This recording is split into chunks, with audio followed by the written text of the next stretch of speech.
Hi, Buttercup. Hi, Tiramisu. How are you doing today? I am doing phenomenal.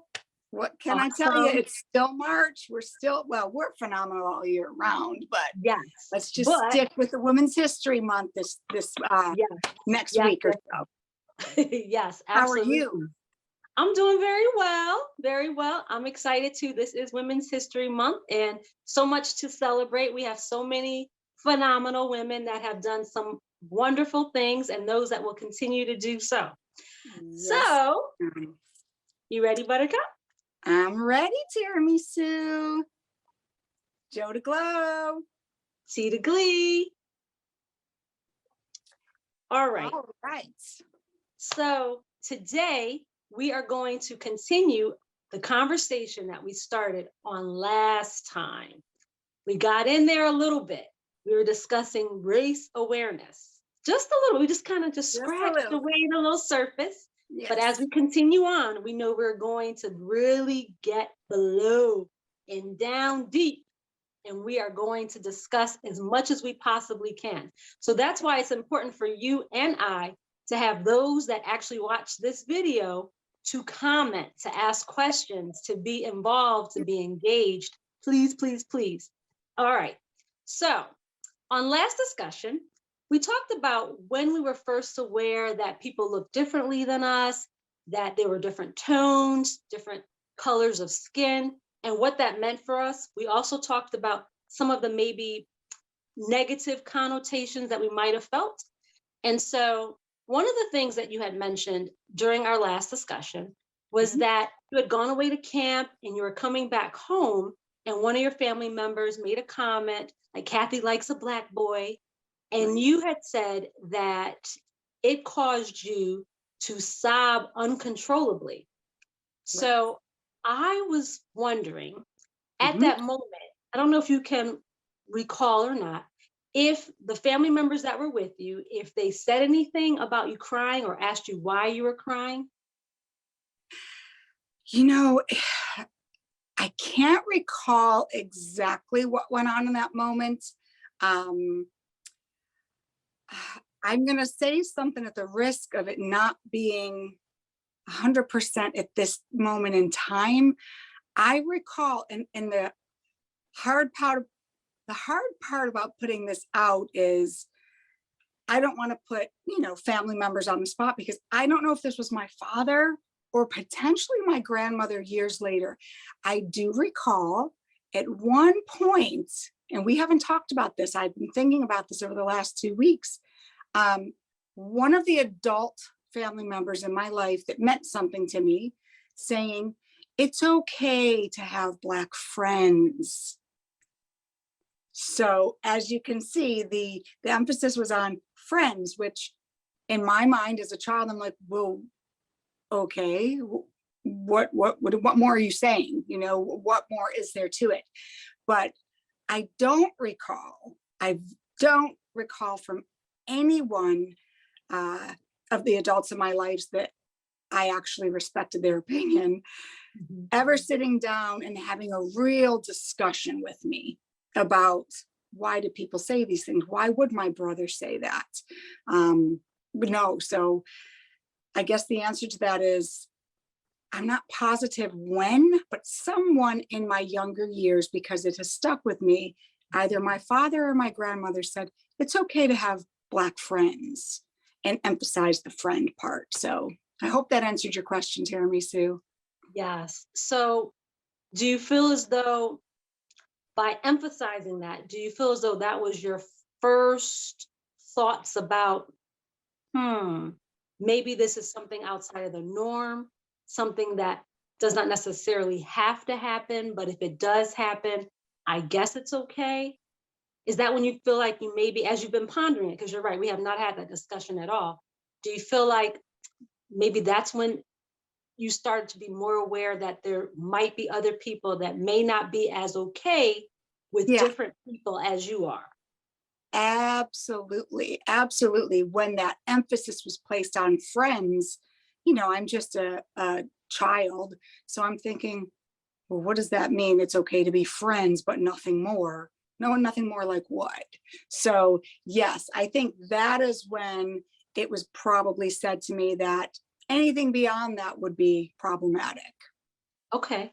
Okay. And then, yes, I also realized, oh, well, then there's some big differences here. What's going on? What's the difference with you telling me that with this person versus you telling me that with this person? Why is that necessary to share with me? So yes. So from that point, and again, you were a lot younger, so it's hard to sometimes pull together all the memories.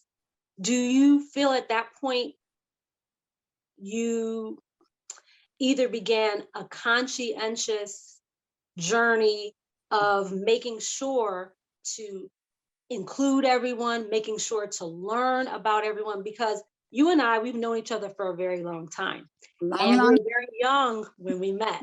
yes. And as long as I've known you, you've always been this way, the way you are. Very loving, very kind, appreciative of different races, different cultures, different ethnicities, heritages, and you've gone beyond just to find out as much as you can about each type of person and individual. So I think I want to know, where do you think you got that from? Because I don't know if the adults in your life taught you to be that way, because it doesn't sound like necessarily they did. So I'm wondering, how did you become like who you are, if I don't know. So I'm going to take it to another level. I Okay.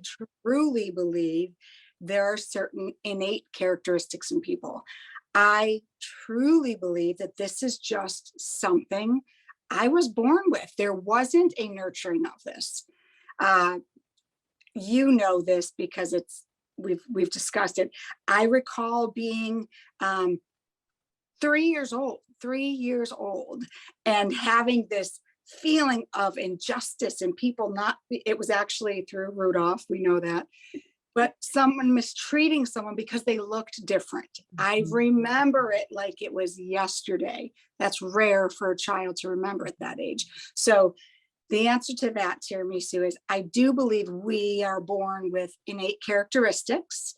That it's a God thing. I agree. You I know, totally agree. it's just, Mhm. we Mhm. all have different things. And for whatever reason, I have felt like this injustice thing my whole life. But it's also like you said, Tiramisu, love, I love being Italian and Irish. I celebrate that. St. Patrick's Day, I love all that. But I love learning and sharing in other people's cultures and their celebrations. It's so wonderful to me. So I guess I'm going on and on, but it's No, to it's me, good. it's something that was a gift, a gift, Mhm. I believe. I agree. And I think that what you said is true. I don't believe we are born just to hate other people. I No. really don't. So obviously there's something that occurs, and I'm sure we'll get into it more, something that occurs to that little baby, that little child, that little young person, that then causes them to begin this course of hatred toward other people that do not look like them, or toward other people that do things differently than they do. Because like you, I truly believe it is a gift, and I believe we are brought into this world to celebrate one another. That And unfortunately, we know that does not always happen. So yeah, I was really like, after the previous discussion, that really kind of stayed with me. I really wanted to know, if any of the adults had said anything to you to get you to this place where you are now. Do you recall ever having a sit down discussion on race with any adults in your life? Was that something that ever really occurred as a young child? I'm so glad you asked that question, because, like yourself, I have just been pondering, as we've been getting into this discussion, my earlier experiences. And really, we never had a sit down conversation. It's amazing that all these things became more prevalent as I've gotten older, and now more conversations are being had. Even I just visited family not too long ago, and we had this wonderful conversation about the differences and about how some people are not accepting of others. And when I was a little girl, I never had to sit down. I mean, with my family, obviously we all looked alike. And then I would just go on my day and go to Sure. school and, excuse me, interact with everyone. So it was Right. never a thing. And so I never had to have a discussion. And my family never said, this is what you need to do. So, yeah, it's a good question. But no, I never had to sit down. So with that being said, on both ends for us, I would feel, and I don't want to say what you would feel, I would feel what needs to occur more is the discussions with younger children. If a child comes home and says, oh, that's my Chinese friend, well, then I think the parent is responsible to sit them down and say, well, isn't he just your friend? We don't have to distinguish. We can always embrace and love and celebrate, but I don't know, Tiramisu, you would never, okay, I'm getting goosebumps. You would never catch me in a billion years. You see him? Can you see that? I do, You would Buttercup. never catch me describing you as my African-American, my Black friend. That would never happen. That doesn't even, to me, it doesn't equate. It's like, is that really your friend if you're putting them in that a Yes, color box? yes, A race box. When we go further, we will yes, get into some stereotype discussions. I'm going to hold my absolutely. tongue for now. That is not what I consider an authentic friendship.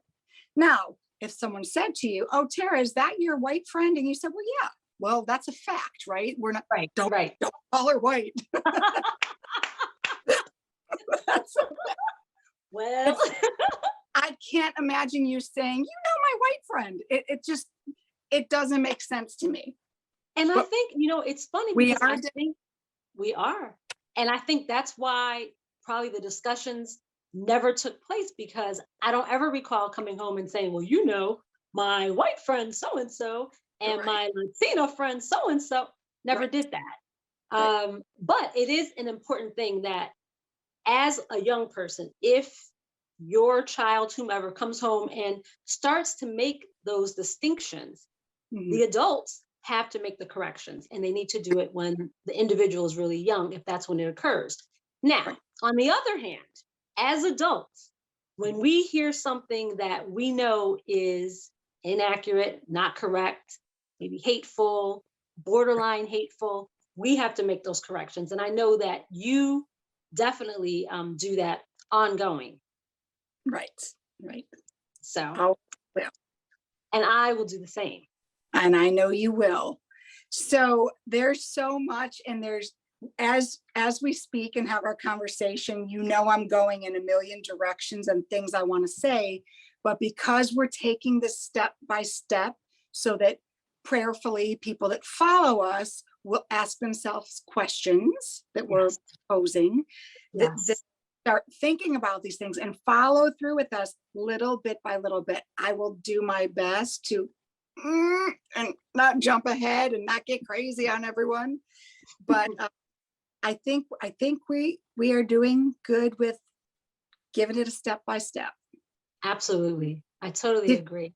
did you have anything more to add today, my tiramisu? I think that's everything, Buttercup. Excellent. All right, people. So, yes, we want you to like us. We want you to subscribe. But more than anything, if you don't feel this from us, I don't know what else we can do. We want you to be involved. Discuss it at home, discuss it with us, leave comments, and share with people that you might think may need to hear some of it. So thank you for listening. Thank you for joining the discussion. Stay with us. We're going to keep going deeper and deeper. At some point, some people may be uncomfortable, but that's what it takes, doesn't it, Jeremy? Absolutely. Absolutely. Can't stay in your comfort forever, people. No, you cannot. Well, I love you. I love you too, Buttercup. We will see you all in 2 weeks. Yes. See you soon. Bye-bye.